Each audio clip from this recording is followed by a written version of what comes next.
Good morning, everyone.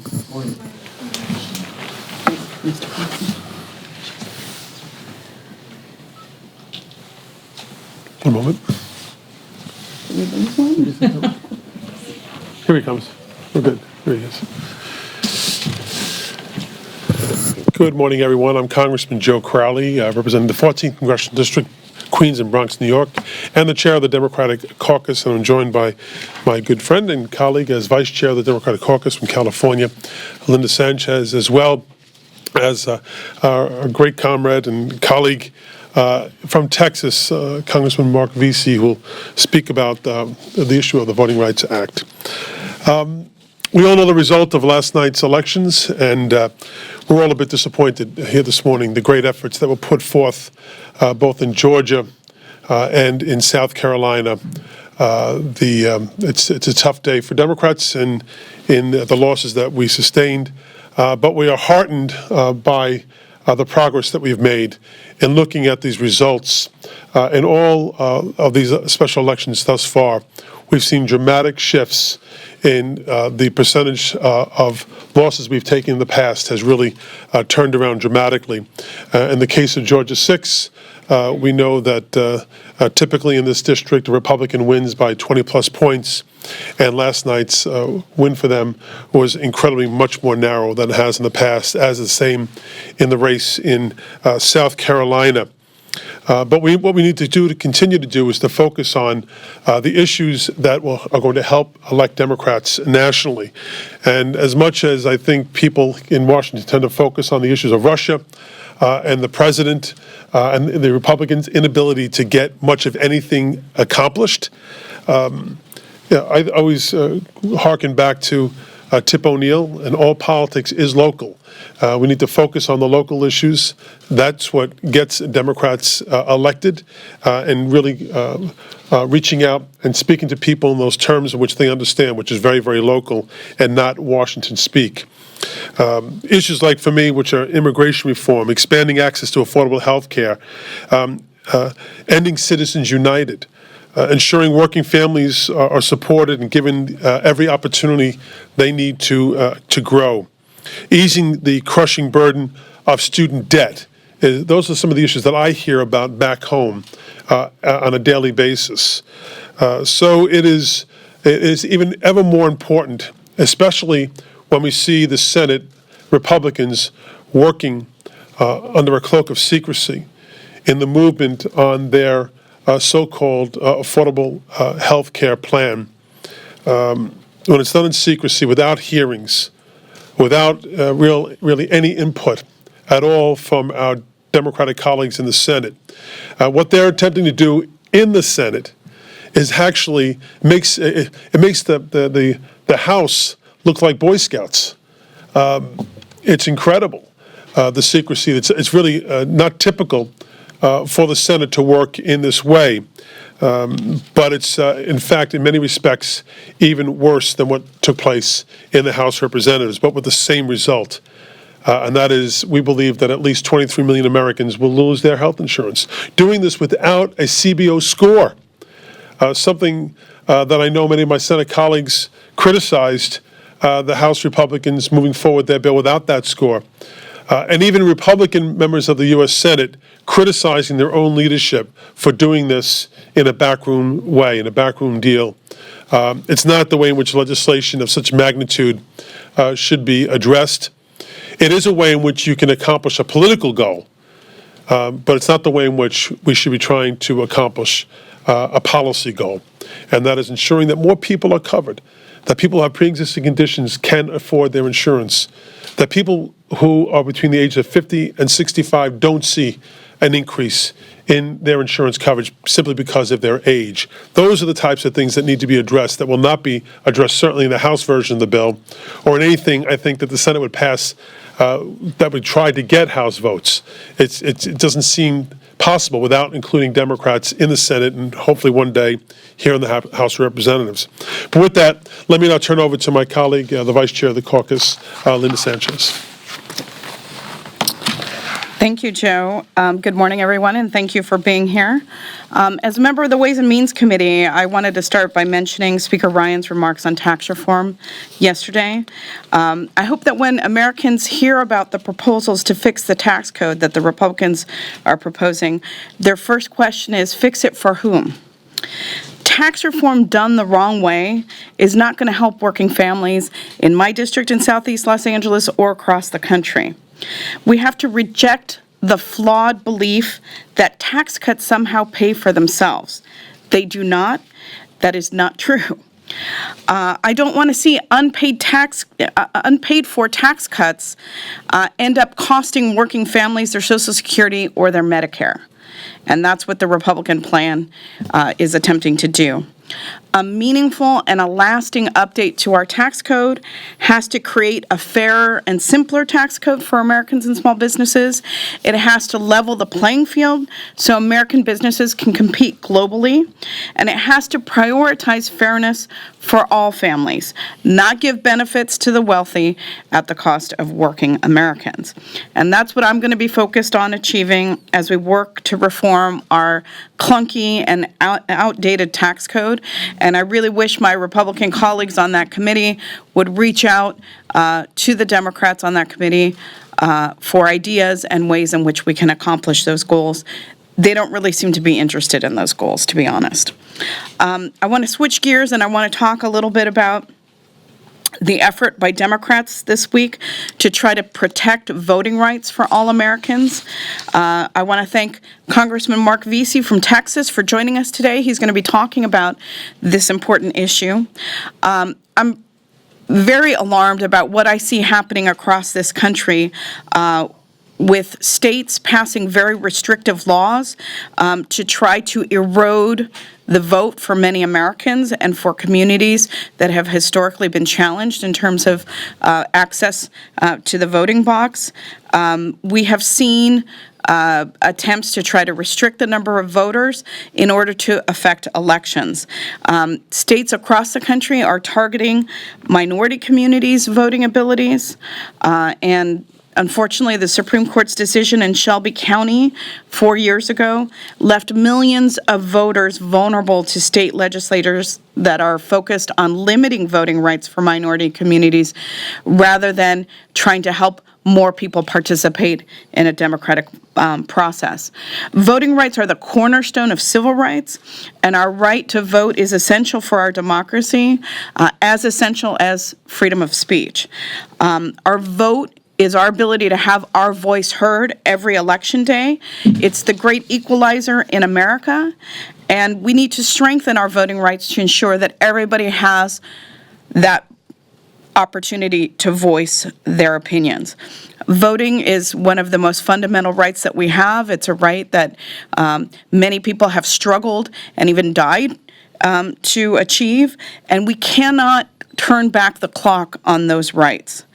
I'm proud to join my colleague, as I said, Mr. Vesey, in supporting the Voting Rights Advancement Act. This is a bill that should be a bipartisan bill. There's nothing controversial in it.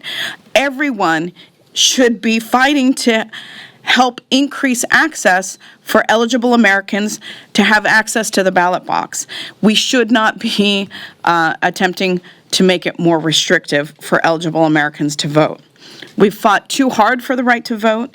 We can't just let it slip away, and we will be vigilant in terms of trying to restore some of those protections. And now I want to introduce my colleague Mark Vesey. He's the chair of the CBC's Voting Rights Task Force.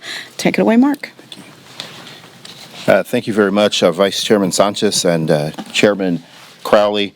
I want to talk with you about voting rights and the importance of voting rights. I represent the Dallas-Fort Worth area, the 33rd Congressional District. Previous to me being a member of Congress, I served 4 terms in the state legislature, and a couple of those terms I served on the elections committee that dealt with these various issues, and so I got to see them up close and personal. And I can tell you that the threat to people being able to exercise their right to vote, particularly in certain states like the one that I'm from, is very, very real. And I stand before you here today because we can no longer remain silent about the fact that our voting rights are coming under attack, not just in the old Confederacy in the South, in states like I'm from, but even in places like Wisconsin, we're starting to see the effects of these voter ID-like bills. And in 2013, the Supreme Court challenged Congress to update the 1965 Voting Rights Act, but House Republican leadership has failed to make that a priority. Due to their inactions, states across the country have been able to enact so many different restrictions, and they are aimed, make no mistake about it, they are aimed at making sure that minorities, the elderly, and disabled voters stay away from the polls, period. I challenge the Texas restrictive ID, and if you go and you look at the Texas case, you'll see that it's VC versus Abbott. When I was in the state legislature, started this challenge, and glad that I am, because I can tell you that the Texas law unfairly discriminates against minority voters. But the battle to protect the ballot box extends far beyond my home state. We're starting to see these voter ID laws everywhere, like I mentioned Wisconsin a second ago, and we may not be returning to the days of poll taxes, but these similar barriers are being erected today, and we cannot afford to remain silent. I can tell you that my last term in the Texas legislature, they talked about bills that where people would be able to record people going into the polling place with cell phones. They talked about legislation that before people could even register to vote, they would have to show a birth certificate or a passport. Tried to pass laws or talked about the laws on the elections committee that said that poll watchers could actually come to election locations and not have to sign any forms. They could just show up anonymously. Of course, that could lead to all sorts of intimidation against voters. And we have to make sure that we stand against this type of threat when it comes to disenfranchising voters. Our democracy depends on it.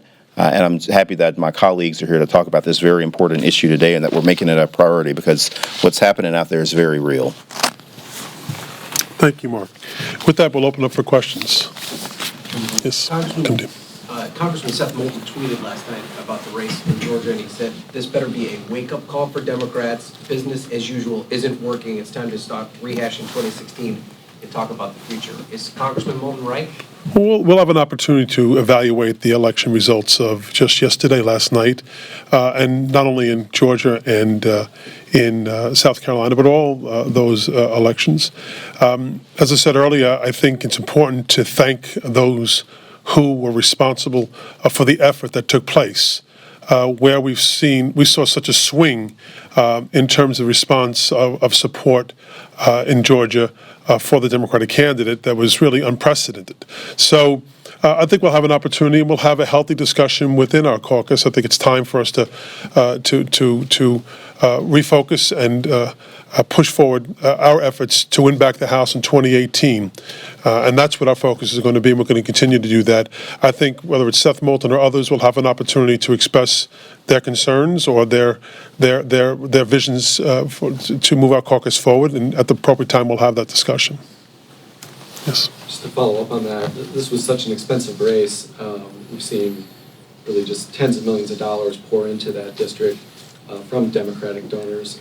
Do you think that was money that was well spent, that was able to promote your message? And if people like Seth Moulton are calling for a different message and saying that it was a failing message that you're putting all these resources behind, was this a missed opportunity? I think when you look at the groundswell of support that our candidate received in Georgia 6, putting aside the DCCC and the investment by the DCCC, Democratic Congressional Campaign Committee, tens of millions of dollars, over $20 million, grassroots. To me, it highlights the stress that people feel out there, that they saw this as an opportunity to send a message. And in many respects, they did send a message, as I alluded to earlier, in the first primary election and in this runoff. They were able to express their tremendous concerns about the direction, the focus of the country and where it's heading. And so I don't think we can lose sight, and I want to thank those individuals for their efforts. This was not, $2,500 checks. These were small checks of Americans around the country expressing their concern in the direction of our country. We weren't successful in winning this race, but as I said before, we made incredible strides in shrinking that gap. And what I will suggest, there are 71 districts held by Republicans today where the statistics are much better for Democrats. So I think in terms of what our Republican colleagues woke up to today, both in Georgia and South Carolina, is a wake-up call to them that there's tremendous unrest out there, and that although Democrats didn't win today, 2018 is a completely different story.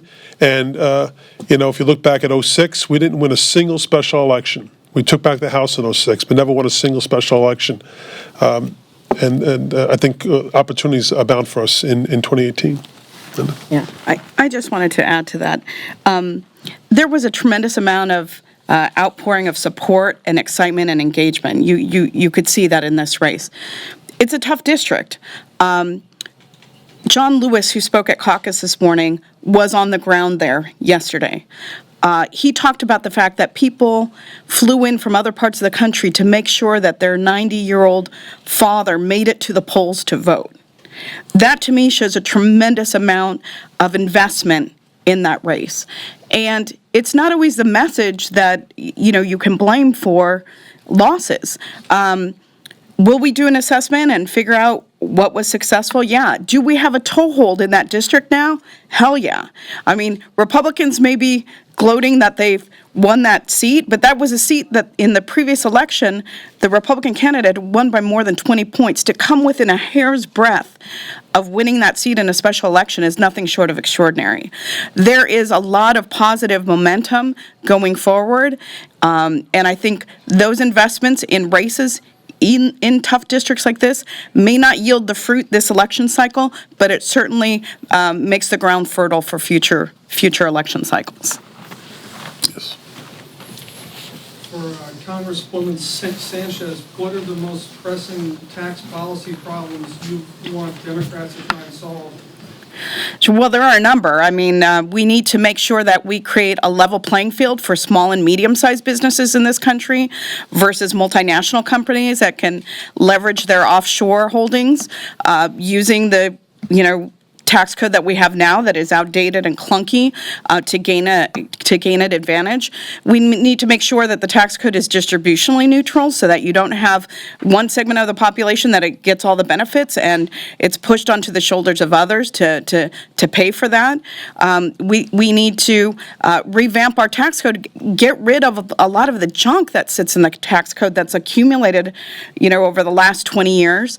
I tell people, if you think about where you were in 1986, which was when the last major tax reform was completed, and think about what you were wearing in 1986, you'll know just how outdated our tax code is.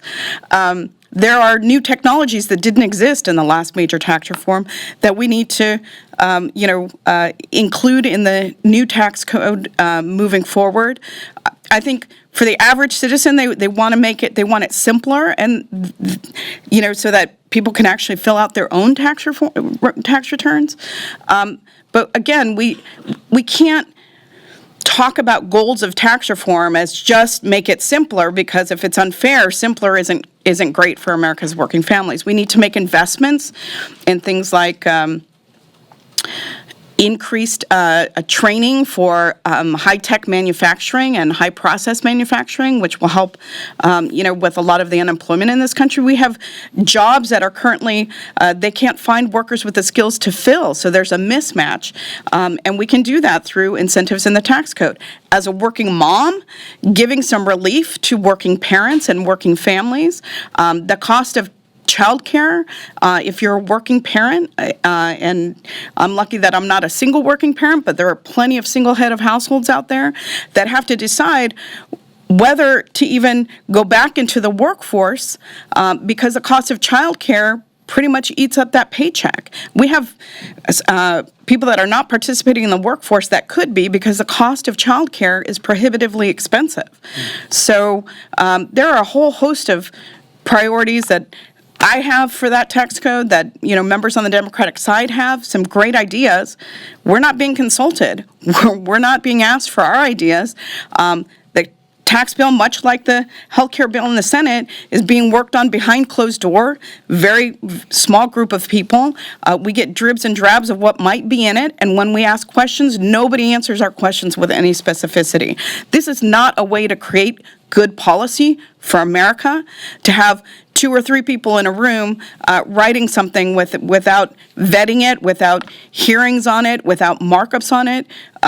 Just not a good way to create policy, and that was never intended to be the way that we legislate up here. Heather. Heather, Thank you.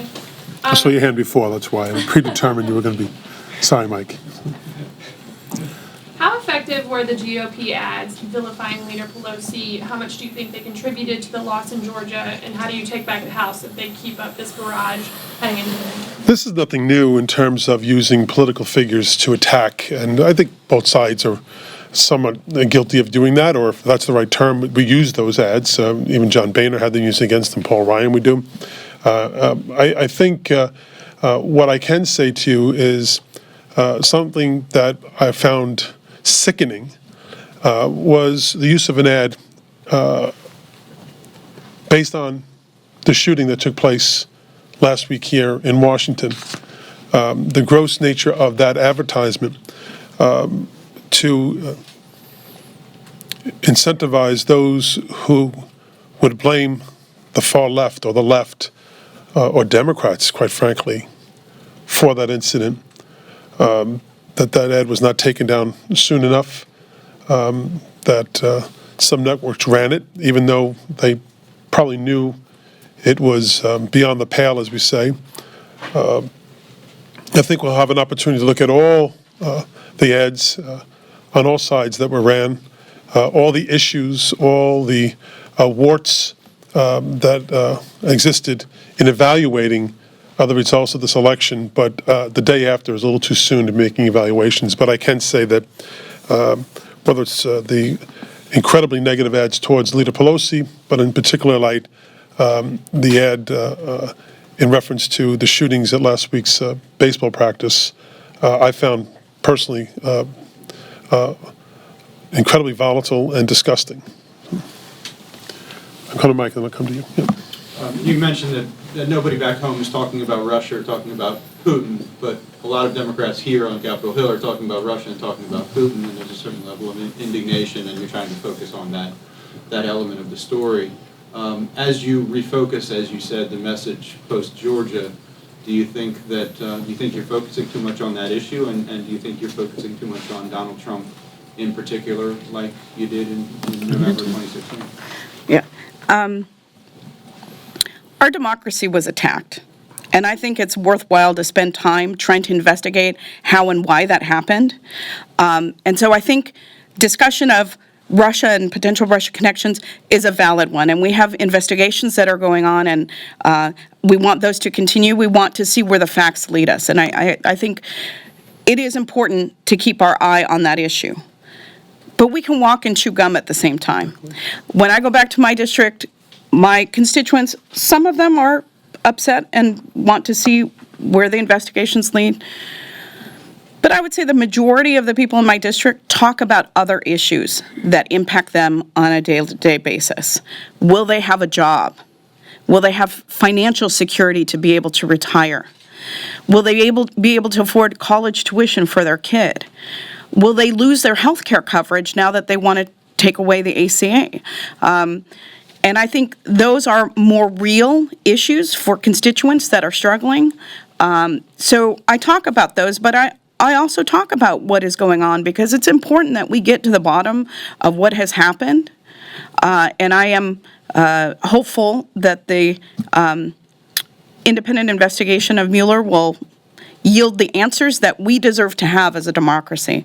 I mean, we need to know what happened so that we can prevent any foreign government from trying to meddle in our democracy in the future. But it's a balance, and at the national level, it's a worthy topic. But we also have to be focused on delivering for our constituents and making sure that we're making good policy that impacts people's daily lives in a very tangible and real way that they feel. I would just also add that I think Linda's right. we can walk and chew gum at the same time. I don't want to be interpreted as saying that no one cares about Russia. We certainly care about Russia. The American people do care about that. But when it comes to day-to-day lives back home, they expect that we deal with those issues in D.C. that are D.C. issues, that we'll deal with them, but that we also speak to their lives. You know, what's enshrined in the Declaration of Independence of life, liberty, and the pursuit of happiness. They feel that their pursuit of happiness is being denied in some respects, and we need to be speaking to those issues here in Washington on health care, what's happening in the Senate. As we're focusing on the issues of Russia, Mitch McConnell, who wasn't born yesterday, understands that when the focus is over here, don't pay attention when I'm doing over here. Keep looking at Russia, keep looking at these issues, which we should, but over here, I'm gonna run the Senate in a way that is antithetical to the traditions of the Senate. Do it in a backroom deal, without the input of even the majority members. Most of the majority members have not had any input in terms of what they're creating, let alone the Democratic members of the Democratic caucus in the Senate, and that they expect to possibly have a bill voted on tomorrow. I mean, even in the House, we had some committee movement. Albeit on the second go-around, they deemed it as already having passed out of the committee, which was a farce. But at least we had the committee votes. They're just throwing that all the way. Any hearings, any discussion, just vote tomorrow. All of this effort, again, not for a policy achievement, but for a political achievement to pass something before the 4th of July break. That's not the way in which we should be conducting our business here. And the American people expect us to be acting in a much more mature way than the Senate is acting today. Yes. Councilman Sanchez, there was a report today on Blue Dot Democrats trying to broker a deal on tax reform. Do you see that as a way of getting Democratic input on the bill? There's a, Blue Dot Group is a small group, a subset of the Democratic Caucus. I think a better way of dealing with tax reform would be to talk to the actual members on the committee. It'd be nice if our Republican counterparts actually talked to members that work on those issues on a daily basis, but that is not happening. And again, that's not how you craft good policy. So we'll wait and see what, if anything, comes of those discussions with the Blue Dogs, but I think ultimately you're going to need committee Democrats to create a bipartisan bill that is a good bill. Yeah, I think there may be only one member of the Blue Dog Coalition as a member of the Ways and Means Committee. So, yes. Congressman Kelly with DQ. Sorry I was late. I just came from the GOP conference. Sorry if you came late. We can't answer any questions. I'm sorry. Please. So, no, basically the discussion today at the House budget, or the House GOP conference, was the budget. And some members are advocating a 12 bill omnibus before the August recess. Ryan Costello, for example, said he wants 3 votes instead of 12 votes. They're talking about giving more power to the Cardinals, the appropriations Cardinals. Can you just give some reaction from the Democratic side as to what the feasibility is for an omnibus before August? And this warming to an omnibus from the House GOP seems to be a little different than last year. Well, there also has been some discussion, I believe, although we may be back to an October deadline on the debt ceiling, that there may be some appetite to do that before the August break as well. And I think in some respects, in many respects, that may give some peace of mind to the American people, certainly to the markets, if we were to do that and not run up to the deadline, which has been the case over the past few years, which I think has been unsettling to the point that it's actually downgraded our credit rating. That's not the way in which we should be conducting the people's business.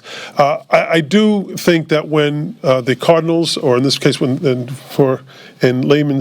layperson's terms, when the members of the committee can actually work the committee's will in a bipartisan way between the majority members of the caucus and the chairs of the subcommittees and their ranking members and the Democratic involvement, the outcome tends to be much better than when it's a one-sided bill.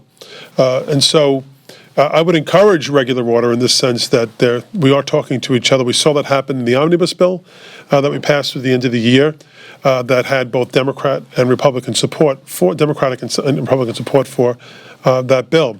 But that remains to be seen as to what extent, moving in that direction is. Will they include Democrats in those discussions? And if they do, and I hope they do, I think the outcome would be better. Just to clarify, they seem to be discussing truncating the appropriations process, giving the heads of the subcommittees more power to be able to try to move a bill more quickly because of the truncated schedule. But I do think that these are issues that need to be done in the light of day, need to be, that we hear from witness, we hear from testimony from folks. I do know that the budget as proposed by the president is one that I could never support. And I think, quite frankly, a majority of my Republican colleagues wouldn't want to support the president's budget either. That may be... Why there's appetite. Sorry? That may be why there's appetite for the omnibus. Yeah, to move in some other direction. I do know that time is of the essence if they're trying to do that before July. I think that, again, if the product is hurt because of the timing of it, that may be something we have to look at. But certainly, giving some solace to the American people, if the product itself is a good product, we can get it passed before the August break. That's something Democrats, I think, would look at. Yes. Last question. Is that for two questions or just one? Okay. Hey, Sean. Mr. Crowley, you discussed this need for an evaluation, but it's too soon to do it. But I'm curious to know, when are you going to do it, and who's going to be in charge? Is it the same people who were responsible for running the Democratic efforts in these elections that you've lost? Well, as I said, we've already had some discussion this morning about it. No one's putting their head in the sand. We've expressed, as I said earlier at this press meeting, that we're disappointed. We didn't win. The one thing we could say about the three of us here and all of our colleagues on both sides of the aisle, we're very competitive. A win is a win. We want to win. We also know we're not going to win every time. And really the focus for us is about 2018. And what can we learn from these snapshot elections that take place all around the country? I think you have to keep in mind, that these special elections were created not because someone, passed or some other incident happened or retirement or they decided to leave. They were handpicked by the administration to take positions within the administration. And now typically they don't go and pick folks in districts where they think they're going to lose that seat to a Democrat. They pick people who are in safe and tough districts for Democrats to win. So I think we have to also keep those things in mind. And then at the same time, how close Democrats did come to winning those seats.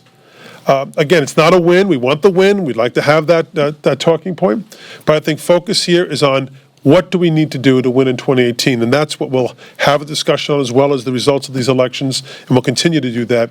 We continue to learn from these elections, and that's what we should do. Linda, do you want to add to it? Well, I would just say that, it was a collective effort in that race. You did have the DCCC involved. You have the candidate, of course, DNC, and activists from, different parts of the district. Doing the postmortem will take some time, and we will have caucus-wide discussion, I'm sure of it, to try to do an assessment. It typically starts with an analysis of the data, but then you bring in other aspects like messaging, and I'm sure we'll have a fuller discussion among the caucus as we get, the data back.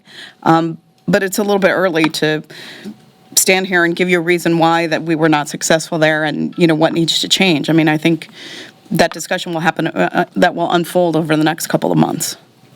And just one last announcement. I was very proud last week to announce the creation of a task force within our caucus on national security. And as we're here at this press conference, their first meeting is taking place over in the HVC 200. And their first guest is Madeleine Albright. So already we're off and running on those issues, and it's critical to our caucus that we broaden out the voices within our caucus on these issues. So if you want to grab them after their meeting is over, they're just right down the hall. There's also a media bill at 11:15 with Madeline Albright. Okay, Media Vale, 11:15 without Madeline Albright. Where will that be? 1416 Longworth. 1416 Longworth. There you go. Thank you all very much. Hey, Lauren, the pen and pad,